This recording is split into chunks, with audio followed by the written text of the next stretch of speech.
Happy New Year. As of this week, we are officially in the Asian New Year, Lunar New Year of the Wood Snake, 2025. Now, I grew up as a science-loving person, went through college, biochemistry, genetics, and all this wonderful, solid science, and was told by our culture that astrology was a bunch of hooey and that it was, had nothing to do with life.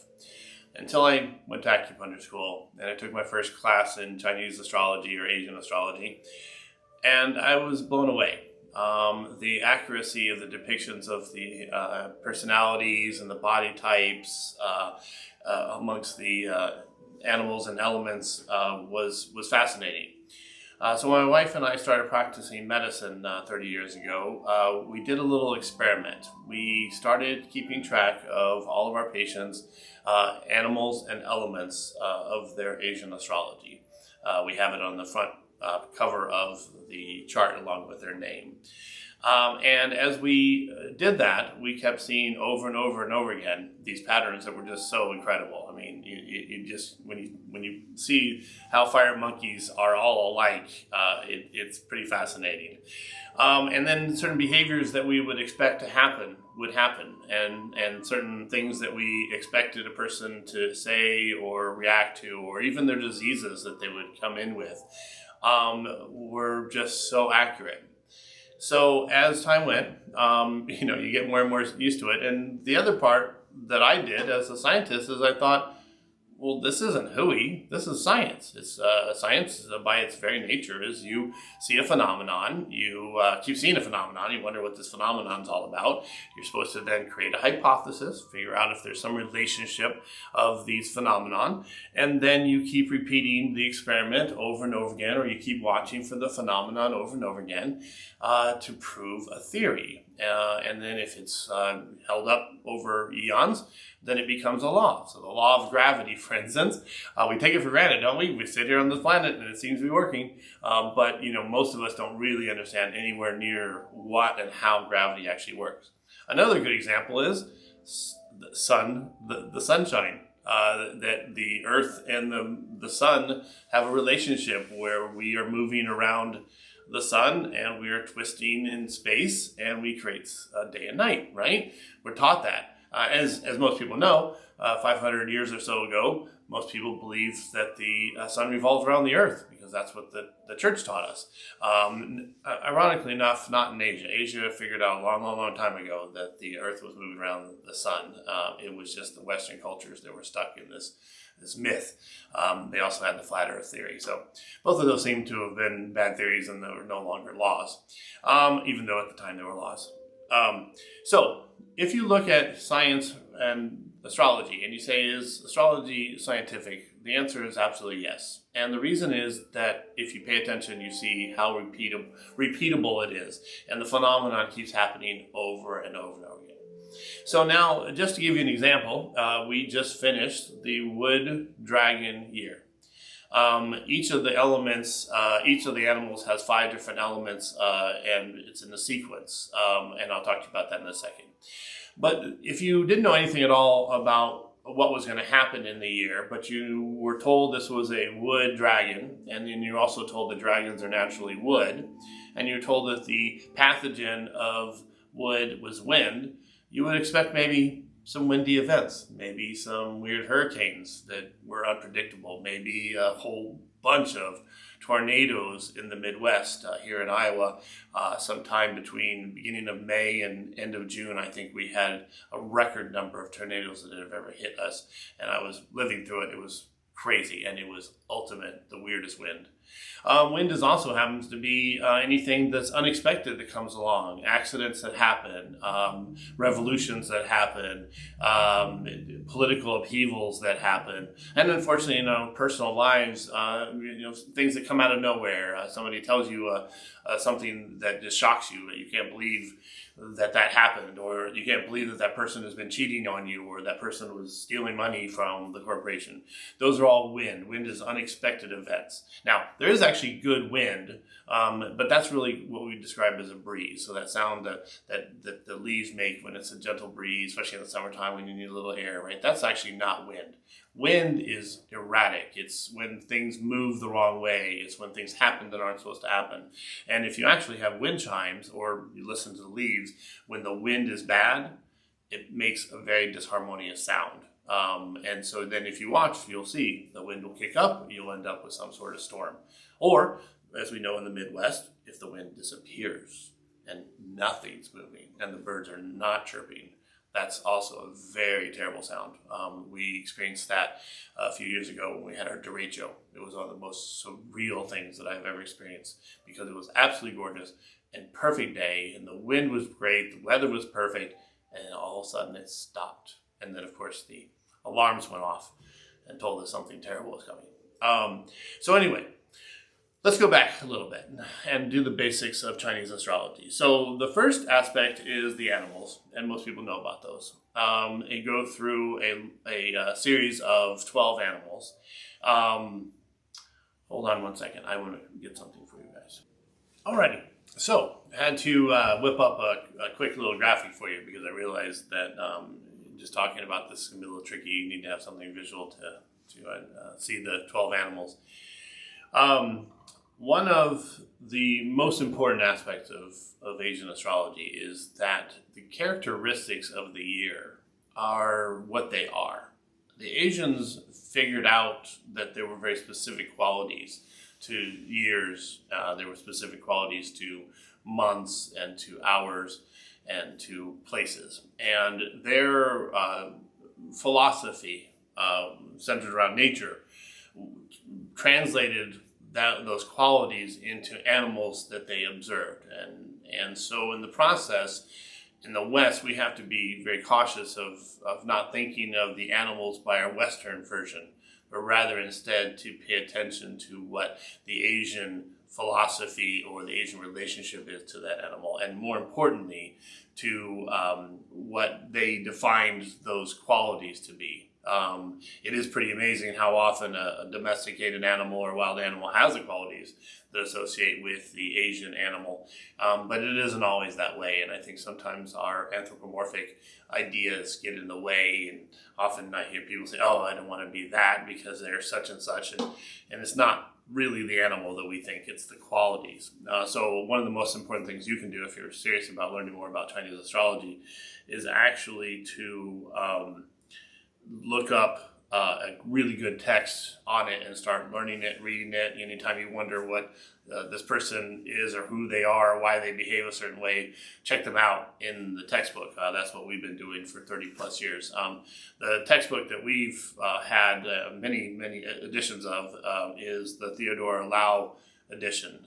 It's been continued on by her daughter. She passed away years back, and her daughter Laura continues it on and continues to evolve it. So every edition has more information about current years and just gets refined. This is a millennial old science, and if we allow it to be continued, then we're going to be evolving. There are qualities about us humans today that didn't exist 5,000 years ago, and hopefully we can continue as a human culture and just grow and continue to thrive, and we'll see these patterns continue on for many more millennia. So anyway, the 12 animals are, let me check something out real quick. And most of you probably have seen these in different settings where it's a Chinese restaurant or, every year we celebrate the Chinese New Year. So we just started the wood snake year a couple days ago. So there is a particular order. There's a story behind it. It's an interesting story based on very old beliefs of the interactions of the animals and also why the Asians named these years animals. But in order of this diagram here, we have the rooster, the dog, pig, rat, ox, tiger, rabbit, dragon, snake, horse, ram or sheep, and monkey. Now we are in the start of the snake year, so the rest of 2025 and the first month or so of 2026 will be the snake year, and then the next year will be the horse year. Now, in order to really understand these, you really do have to spend time reading about them. On our website, we actually have 2 different astrology readings for this current year. And so please check those out. The link is in the description. So the next thing, which actually I find to be more fascinating even than the individual animals, is the elements that are associated with those years. So we have 2 different structures laying on top of each other. We have the 12 animals that repeat every 12 years, and we have the 5 elements that repeat every 10 years. There's a yin year and a yang year. The yin year is the odd number, and the yang year is the actual even number. So if we were to start today, we are in a wood year. Because it's 2025. Being that that's a odd number, that makes it the yin version. Last year was the wood dragon year, and that actually is an even number, and so therefore it is a yang number. The wood element is, as I said earlier, it's very much related to wind, radical change, unexpected things happening, new things coming up out of nowhere. That's a positive wind, but most of the time, unfortunately, in our lives, unexpected means negative. Every now and then, maybe you get an unexpected delivery of a really special treat, but it doesn't happen as often, unfortunately, in our culture as unexpected negative things. Now, one of the biggest aspects of Asian culture and philosophy is birth and death, renewal and degeneration, and renewal and degeneration. So when you look at negative things happening in society or diseases that happen in the person, then you have to realize that there will be a transcendence and there will be something positive that comes from that. And likewise, when you have positive things happening, they do degenerate, they do fall apart, and you're going to have to deal with negative consequences of that. We're not real good in that culture. In our culture, we're not very good at that. We want it always to be go, go, go, up, up, up, stock market great, everybody's wealthy. It doesn't work that way. Everything has cycles. So the wind is the pathogen of the wood element, and creativity and newness is the gift or the strength of the wood element. You can think of it as the springtime, all of the plants turning green and the grass growing up and little children becoming more rambunctious and full of energy. The birds and the bee energy is the wood energy. And so from the negative wind will come change, and that change will usually benefit the people involved. Even if it doesn't seem like it's a good thing at the time when the wind is happening, there will be something positive that will come out of it. What do they say? It rises from the ashes. And we have 2 huge disasters that happened last year and early this year. And one was the Hurricane Helene, and the other one is the LA forest fires, or fires in general, city fires.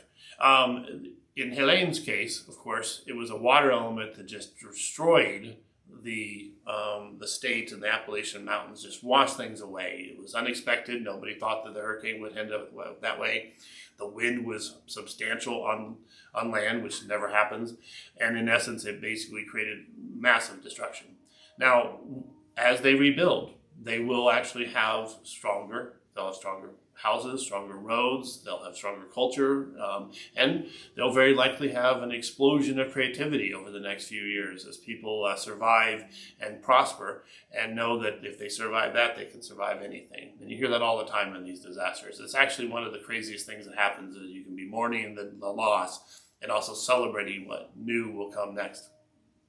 Same thing with the fires in LA. I mean, cataclysmic fires, right? In a place that actually, interestingly enough, would have the qualifications of a dragon and a snake. A dragon is the fantasy animal. It's the only one of the 12 animals that actually is a fantasy animal. And it actually is the animal of that mystic, that person that's going to do something a little different or radical, going to change the world. Dr. King was a dragon, for instance. And so if you look at what LA has stood for the last 50 to 100 years, it's been radical, changing in culture, changing in creativity, new technologies that's come out of there that's changed the world. And in essence, The snake energy is also very present in LA. You ever heard of the casting director, the snake that grabs people and takes advantage of them?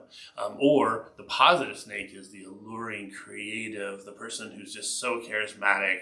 And we have so many movie stars and musicians that have come out of LA, that's a positive thing of the snake energy. So what we have happened in literally as the dragon energy was withdrawing and the snake energy was arising, it was a battle between those two elements and those two animals, and it created the fires. And in the process, it destroyed the dragon energy, and rebirthed the snake energy. And you just watch in the next few months, and certainly for the next few years, we're going to see an explosion of creativity that's going to come out of LA, Southern California, around the world even, inspired by the heroics when we find out all the details. We're in the midst of the drama and the wind, but we will see what comes from it when the creativity comes around. Real quick, the other elements in order, since we're on wood, the next two elements are going to be fire years. That's the 6 and the 7.